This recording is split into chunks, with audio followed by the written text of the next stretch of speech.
Alright, so what we're going to do today is we're going to work on building a battery box that will power the refrigerator when there's no AC power from the inverter in the Lexus. Alright, so the reason why I want to do that is because when you're traveling and you stop somewhere and you turn the Lexus off, you lose the inverter, which means the fridge goes dead. So what I'm going to do is I'm going to have it run off a 12-volt battery, and I'm going to have the inverter run a charger that's connected to the battery. And in that scenario, the charger will be feeding the battery, the fridge will be taking from the battery. I mean, really, when you're running down the road, it's all going to just be running off the charger, mostly. So, now what we just did was we checked the current draw of the refrigerator, and the battery was dying in my meter. My good meter, the battery is dead in it, and so I grabbed the crappy meter. The crappy meter was dying, but I still think, even though the reading that I got didn't really match my math that I did when I ran it off the inverter, I still think it was accurate, and that reading was 6.5 to 7 amps was the current draw. Now I don't think that's going to be a consistent current draw. I think over the long term, once it gets cold and things get in a groove, I think that current draw is going to drop down closer to 5 or less. Even if it doesn't, once it does get cold, the compressor is going to shut off. Now, why am I telling you all that? I'm telling you all that because the direction I decided to go with the charger was a 5 amp charger made by Noco. So it's small. That's kind of was the main thing. It fits in my hand, so it doesn't take up a lot of space. And the other great thing about this charger is that it automatically comes on and starts going to work whenever it gets powered up. You don't have to hit a switch or do anything. So when I get in the Lexus, I turn it off to go inside. When I get out of the Lexus, I turn it off. When I get back in, turn the key on, inverter powers up. That means the charger automatically comes on and starts feeding the battery and refilling it. So this particular battery that I bought off Amazon. It's a Mighty Max battery. It's a 22 amp hour battery, and so that's not, theoretically, that's not going to run your cooler overnight. If you're getting 7 amps, let's just say a consistent, for ease of doing math, a consistent 7 amp current draw would be 21 amp hours of use. So there you go, your battery.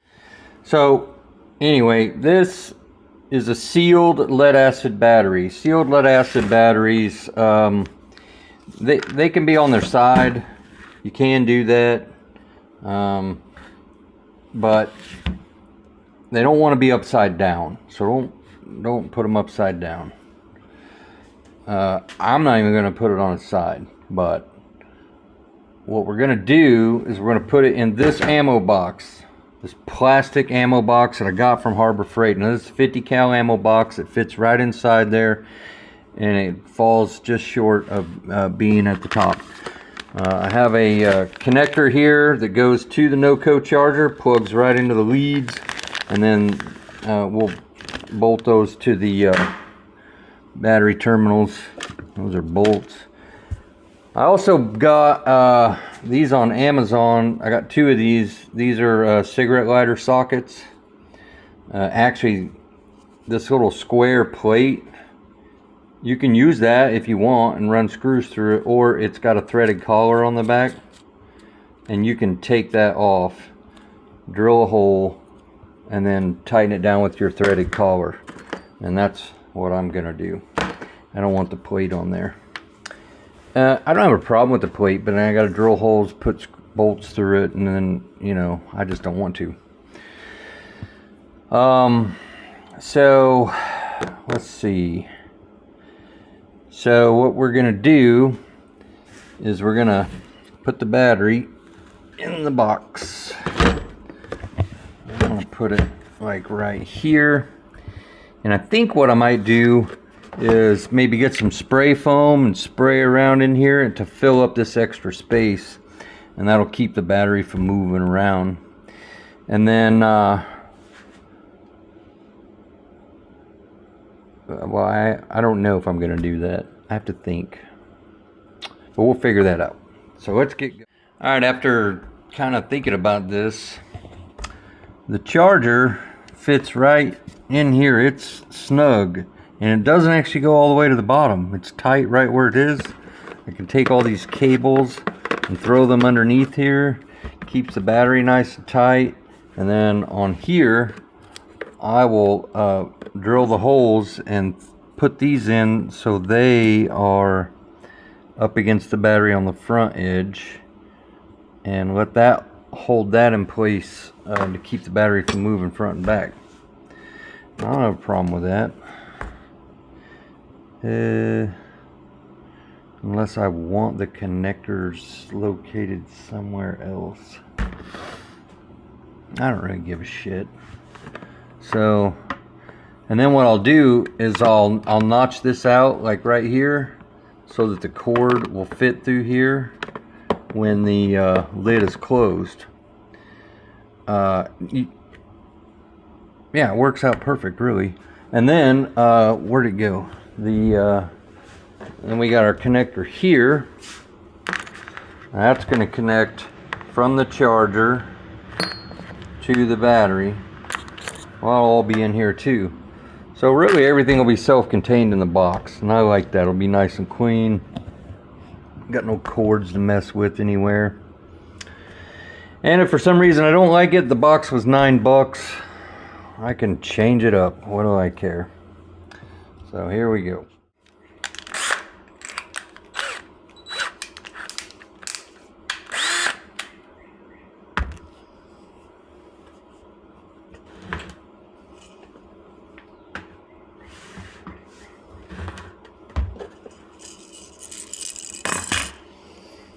Let me drill a hole through this battery.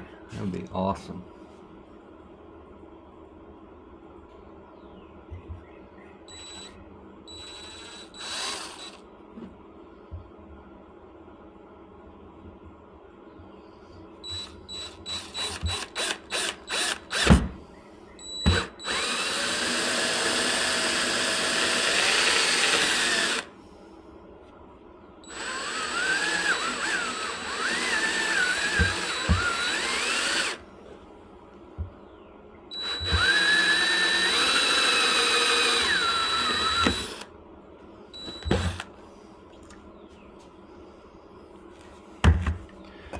That's one.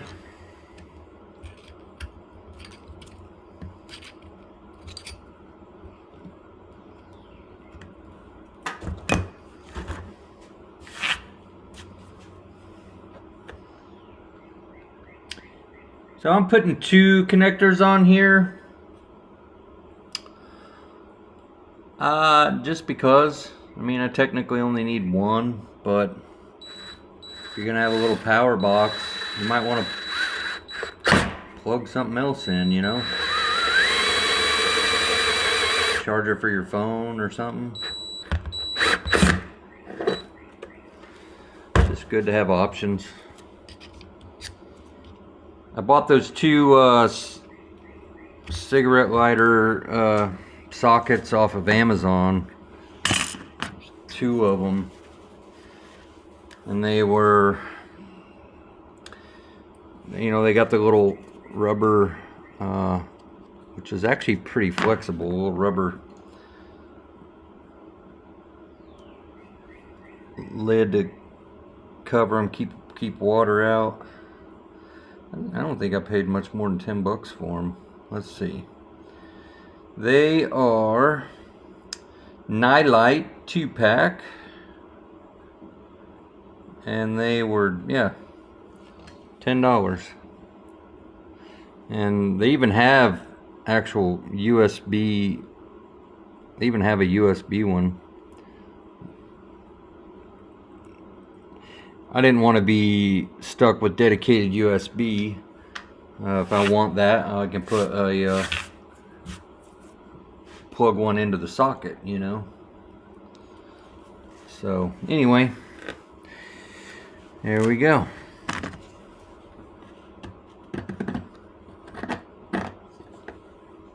So we'll clean this up, and then we'll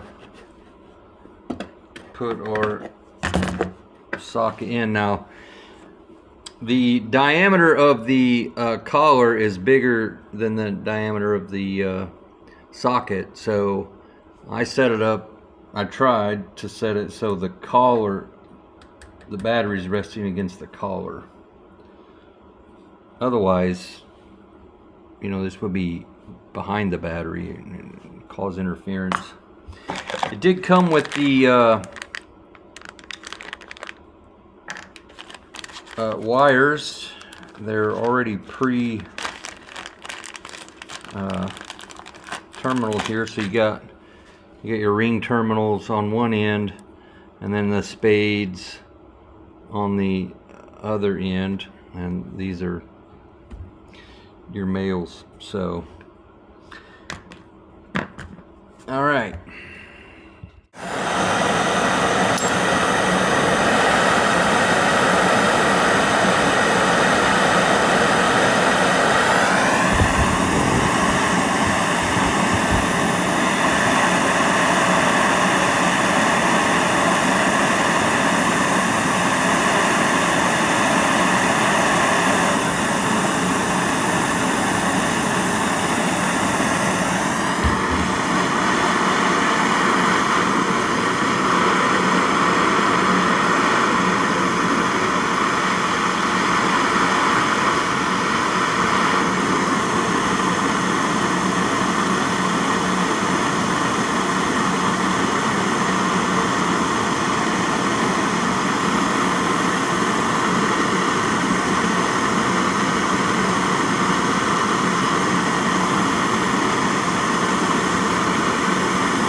Alright, so there's our little notch. It's for our power cord. Here's our power cord. It'll fit right through there perfectly.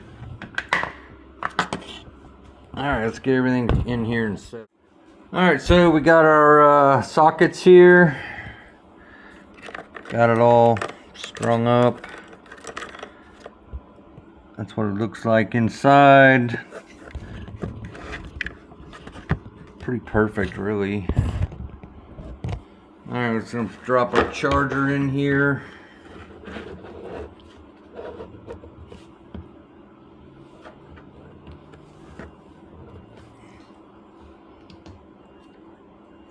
I'm going to plug the charger cable in. And then we're going to stuff all this under the charger.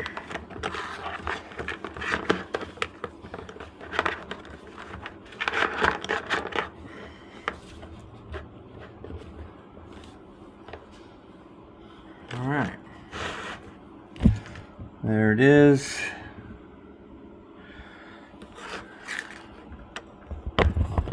Really can stuff more of this under the charger. Don't need much of this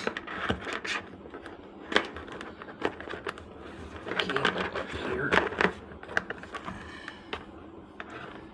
All right.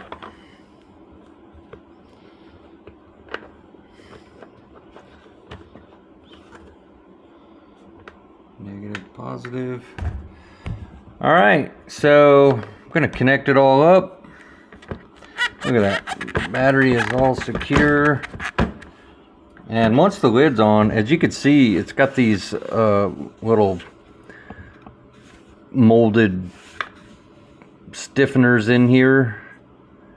That's really to just give it some strength and rigidity.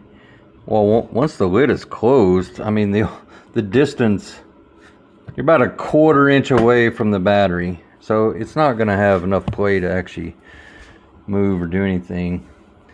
So I'm going to get it all connected.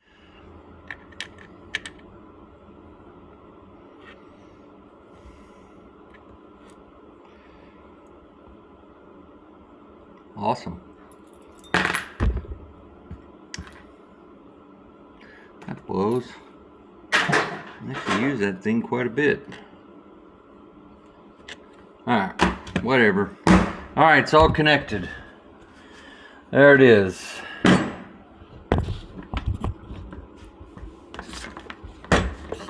Power cord. Oh, you know what? I'm gonna button these up. These loose cables. I don't like loose, floppy shit. There it is. Let's take it over here. See how it works.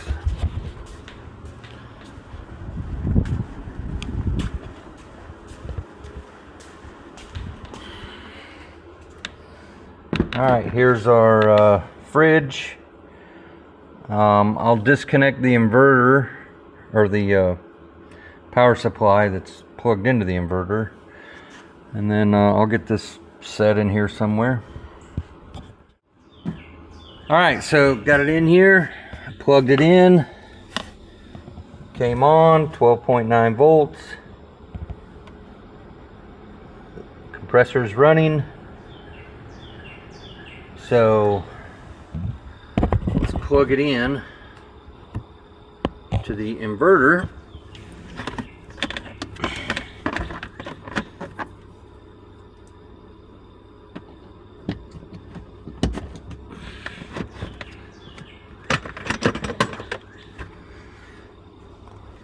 Now it's plugged into the inverter,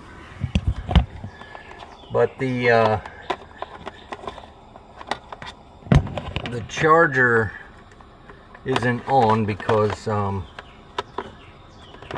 have to turn the key on. So let's go turn the key on. Now the charger's on, charging. Came on automatically. Interesting how 12.9 volts turned into 11.9 volts. But it'll come back up. There it's coming. There's 12, 12.1.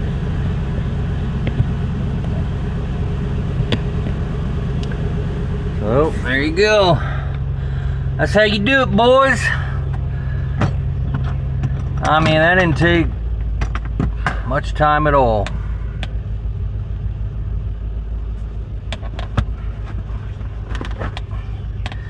So what I'm going to do is there's a tie down here. I have to uncover it. But I'm going to uncover it, and then I'll set this there, and then I'll strap it down so it can't move. And we'll be set up. You don't want it falling over, you know, damaging our connector here. I mean, you could come up with a way to attach it to your cooler, so I don't know. But anyway, that's it. We're done. We're done. We did it. We won. Alright, so final thought here after thinking about it. What I should have done, and I can still do it, is I should have put a switch on the box. And I should have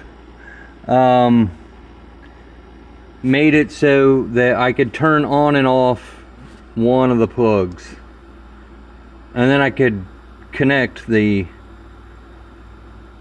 refrigerator into one of the plugs and then just turn the switch and keep it off. That way it's not running the battery down. Like, or not even on if you don't want it on. Now, the simple solution here is to just unplug it. And that's what I'm going to do. Well, I'll unplug it. I'll just unplug it from somewhere. And it doesn't matter that the inverter is still plugged into the charger. I mean, it'd be good to, when you're running the vehicle, to let it top it off and stuff.